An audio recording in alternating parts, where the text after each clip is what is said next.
Representative Adam B. Schiff spoke for nearly an hour, closing the House's case for the removal of President Trump, advancing and rebutting scores of arguments, but many Republican senators left the chamber talking about only one line, his reference to a news report that GOP senators were warned that if they vote against the president, their head will be on a pike.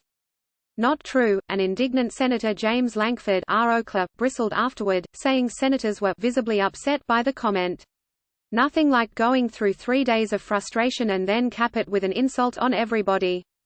The reference came from a CBS News report that had gone viral earlier Friday, quoting an anonymous Trump confidant claiming that senators were warned that your head will be on a pike if they vote against the president on impeachment. The report did not say who had delivered the threat or which senators had been so warned. I don't know if that's true. Schiff said. I hope it's not true. But I'm struck by the irony of the idea, when we're talking about a president who would make himself a monarch, that whoever that was would use the terminology of a penalty that was imposed by a monarch, a head on a pike.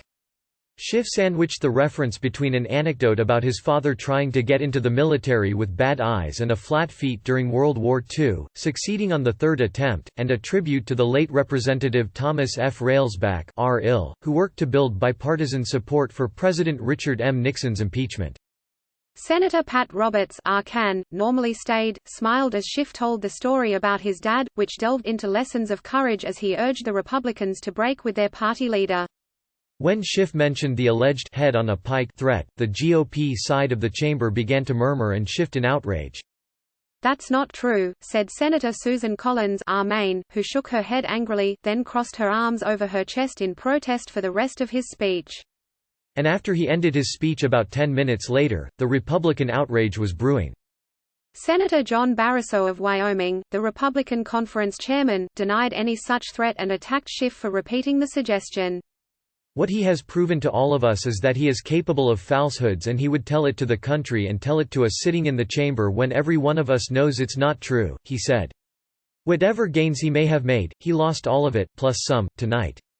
While it is not especially surprising that a party leader like Barrasso, whose vote for Trump's acquittal is not in question, would be vexed by the remark, the dismay of Collins and Senator Lisa Murkowski Alaska, GOP senators who Democrats believe are open to voting next week for additional witnesses, could be more troubling. That's where he lost me, Murkowski said of the remark, though she quickly clarified that Schiff had lost her rhetorically, but had not necessarily lost her vote. What neither Murkowski nor other GOP senators acknowledged is that Trump makes no secret of his disdain for Republican lawmakers who don't follow his every cue. They hardly need to be reminded of the consequences for breaking ranks. In October, as the impeachment investigation reached a fever pitch, Trump called Senator Mitt Romney Utah a pompous ass and so bad for the GOP after Romney criticized Trump's calls for foreign countries to investigate former Vice President Joe Biden, a potential campaign rival. Two Republican senators who had clashed with Trump, since Bob Corker, Tennessee, and Jeff Flake, Arizona, chose to forego re-election in 2018 rather than risk campaigning against a more Trump-friendly candidate. Democrats rolled their eyes at the GOP outrage.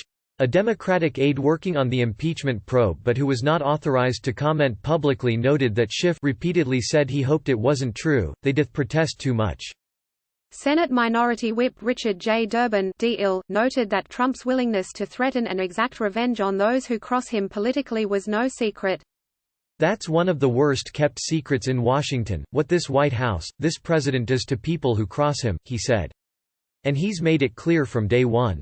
And Senator Chris Murphy suggested in a tweet that Republicans were feigning outrage to distract from the rest of Schiff's detailed argument for Trump's removal.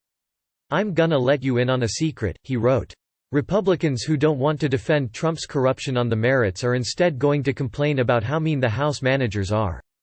Rachel Bade, Paul Kane and Karun Demikian contributed to this report.